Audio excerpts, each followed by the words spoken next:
ایمان کیسے ہوتے ہیں؟ یہ حاکم وقت کہتا ہے اس رونے والے کو، مانگ کیا مانگتا ہے؟ کہا اللہ کے گھر میں بیٹھ کے تجھ سے مانگوں رب سے شرم آتی ہے۔ اللہ کے گھر میں بیٹھ کر سوال تجھ سے کروں شرم آتی ہے، مالک کو کیا منہ دکھاؤں گا؟ وہ بھی ڈاڈا سی، وہ پیچھے ہو کے بیٹھ گیا، کہتا کھلو جا کوئی گال نہیں۔ یہ باہر نکلا عبادت کر کے، وہ پیچھے پیچھے باہر آ گیا۔ کہا اچھا وہاں تو تم نے کہا تھا کہ اللہ کے گھر میں کھڑے ہو کر، اللہ کے گھر میں رہتے ہوئے تجھ سے مانگتے ہوئے شرم آتی ہے، ہونتے رب دا کر نہیں ہونتے باہر آ گئے ہیں، اب تو باہر آ چکے ہیں، ہون مانگ کی مانگنا، کیوں رونڈیاں سی؟ مانگو کیا مانگتے ہو، کیوں آنسو بہا رہے تھے؟ کہا کیا مانگوں، دنیا مانگوں یا آخرت مانگوں؟ کہا بھلے آدمی، آخرت میں تو جس طرح تو اللہ کا منگتا ہے میں بھی اللہ کا فقیر ہوں، دنیا میں 4 پیسے میرے پاس ہیں، مانگ کیا مانگتا ہے؟ کہا بے وقوف، میں نے تو دنیا والے سے اس کے گھر میں بیٹھ کر نہیں مانگی، تجھ سے کیا مانگوں؟ دنیا والے کے گھر میں بیٹھ کر اس سے نہیں مانگی تو تجھ سے کیا مانگوں؟ وہاں بھی رونا میرا آخرت کے لیے تھا۔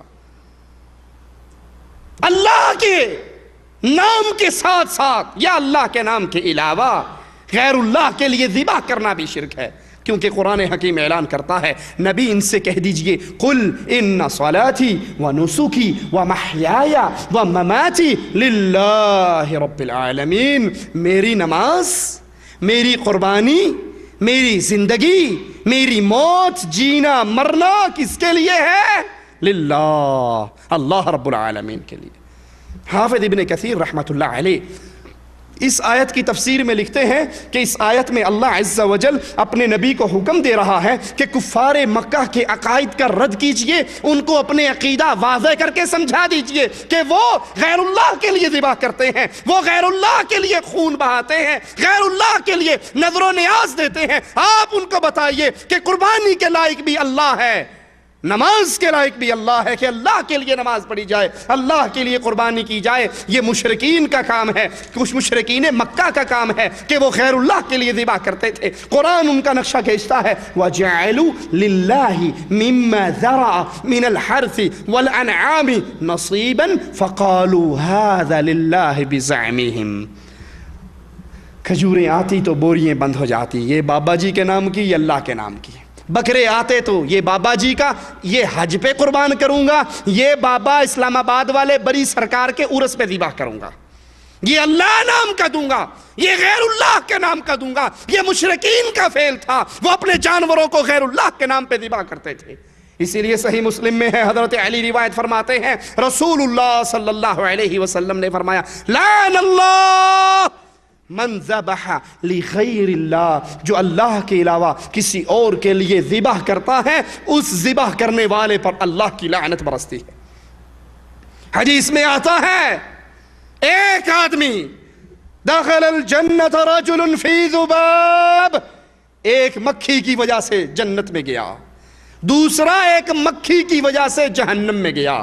اور بزرگوں کی قبروں پہ ریشمی چادریں چڑھانے والوں، بابا جی کی قبر پہ، بابا جی کی قبر کو عرق گلاب سے غسل دینے والوں، 2.5 من عرق گلاب سے غسل دیا جاتا ہے، پھر عرق گلاب بوتلوں میں بند کر کے تبرک کے طور پہ گھر لے جاتے ہیں۔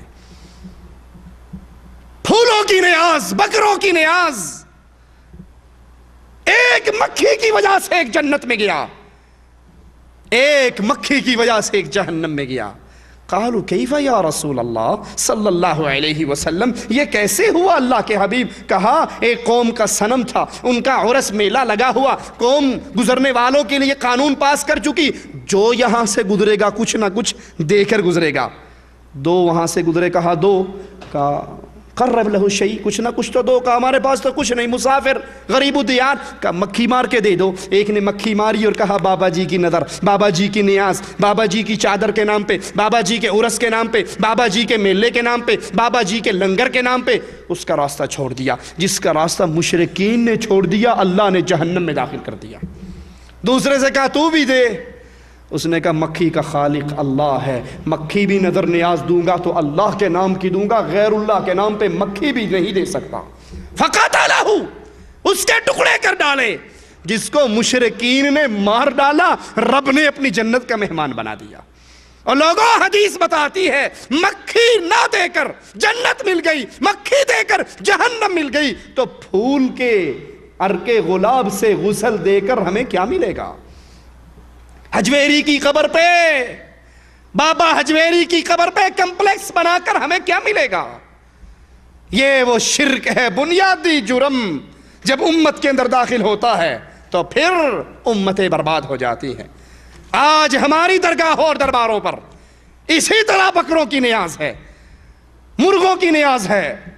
ملتان والا مرغا لے کے آتا ہے پیر شاہ جمال کے دربار پہ، کہتا ہے پیر شاہ جمال ککڑ گھن تے پتر ڈے رتا لال، یہ مرغا تیرے لیے اور بیٹا ہاں اندر فیکٹری کھولی ہوئی ہے، شرکہ بنا ہوا ہے، وہ بچے نکال کے باہر پکڑا رہا ہے۔ ڈولے شاہ بڑا شاندار اولاد دینے والا ہے، پورا بچہ بنا لیتا ہے، جب سر پہ پہنچتا ہے مٹیریل ختم ہو جاتا ہے، وہ ڈولے شاہ کی چوئی بن جاتی ہے، اس کا سر چھوٹا سا رہ جاتا ہے۔ بکروں کی نیاز، جانوروں کا خون بہایا جاتا ہے غیر اللہ کے نام پر۔ اسی طرح قبروں کو پوجنا، درگاہوں کو پوجنا، یہ بھی اللہ کی عبادت میں غیر اللہ کو شریک بنانا ہے۔ ان کی قبروں پہ رکوع کس کے لیے کرتے ہیں؟ وَارْكَعُوا مَعَ الرَّاكِعِينَ، رکوع کرو رکوع کرنے والوں کے ساتھ۔ وَاسْجُدْ وَاقْتَرِبْ، سجدہ کر اور اللہ کے قریب ہو جا۔ جائیے درگاہوں پر، درباروں پر، اللہ کو چھوڑ کر پیر کی قبر پہ رکوع بھی ہو رہا ہے، پیر کی قبر پہ سجدے بھی ہو رہے ہیں، پیر کی قبر کا طواف بھی ہو رہا ہے، پیر کی قبر کی طرف ہاتھ باندھ کے اس کے لیے قیام کر کے اس سے سوال بھی کیا جا رہا ہے۔ جالیوں میں انگلیاں پھنسا کر کہہ رہے ہیں آئے ہیں تیرے در پہ تو کچھ لے کر جائیں گے، اور عقل کام نہیں کرتی، عقل کام نہیں کرتی۔ اگر یہ بابا جی آپ کو کچھ دے سکتے، اپنی دربار پہ چندہ اکٹھا کرنے کے لیے جو لوہے کا صندوق پڑا ہے اس کے اوپر اتنا موٹا تالا کیوں لگاتے ہیں؟ اگر آپ کو کچھ دے سکتے تو اپنے چندے کی حفاظت تو پہلے ہی کر لیتے۔ صحیح بخاری میں حضرت عائشہ سے روایت ہے، ام سلمہ رضی اللہ تعالی عنہا نے رسول اللہ صلی اللہ علیہ وسلم کو حبشہ کے ایک گرجے کی اطلاع دی کہ حبشہ میں ایک گرجا ہے عیسائیوں کا جہاں وہ عبادت کرتے ہیں، پوجا پاٹ کرتے ہیں۔ تو رسول اللہ صلی اللہ علیہ وسلم نے فرمایا اولئک اذا مات فیہم، یہ وہ لوگ ہیں جب ان کے اندر کوئی نیک آدمی او عبد الصالح، کوئی نیک بندہ مر جاتا تھا تو پھر کیا کرتے؟ بنو علی قبرہ مسجدا، یہ اس کی قبر پہ مسجد بنا لیتے۔ یہ کن کا کام ہے؟ نصارہ کا، عیسائیوں کا۔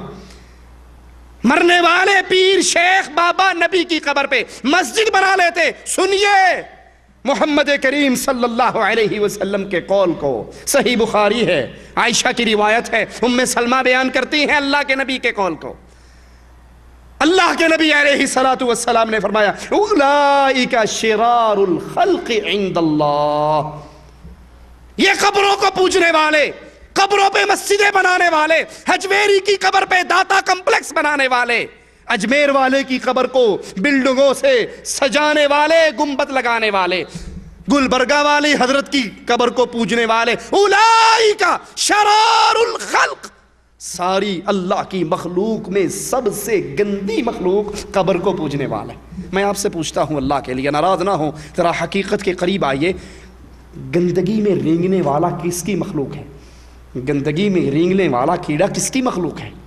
اللہ کی مخلوق ہے یا نہیں؟ لیکن اللہ کو چھوڑ کر غیر اللہ کو پوجنے والے، بزرگوں کی قبروں پہ مسجدیں بنانے والے، گنبد بنانے والے، ان کو پختہ کرنے والے، سجدے اور رکوع کرنے والے، طواف کرنے کی دعوت دینے والے، اللہ کے نبی علیہ السلام فرماتے ہیں یہ اللہ کی مخلوق میں سب سے شریر ترین مخلوق ہے۔ رسول اللہ صلی اللہ علیہ وسلم فرماتے ہیں وفات کے قریب دعا کرتے ہیں اللہ کے پیارے حبیب، لعنت اللہ علی الیہود والنصارى، اللہ تو لعنت کر یہودیوں پر، عیسائیوں پر، کیوں؟ اتخذوا قبور انبیائہم مساجدا، ان یہود و نصارہ پہ کس جرم کی بنا پہ اللہ کے حبیب لعنت کر رہے ہیں کہ انہوں نے انبیاء کی قبروں پر مسجدیں بنا لی۔ حالانکہ وہ مسجد کا نام نہیں دیتے تھے، وہ تو کنیسہ، گرجا کا نام دیتے تھے، لیکن اللہ کے نبی اس کو مسجد بنا کا لفظ دے رہے ہیں۔ کیوں؟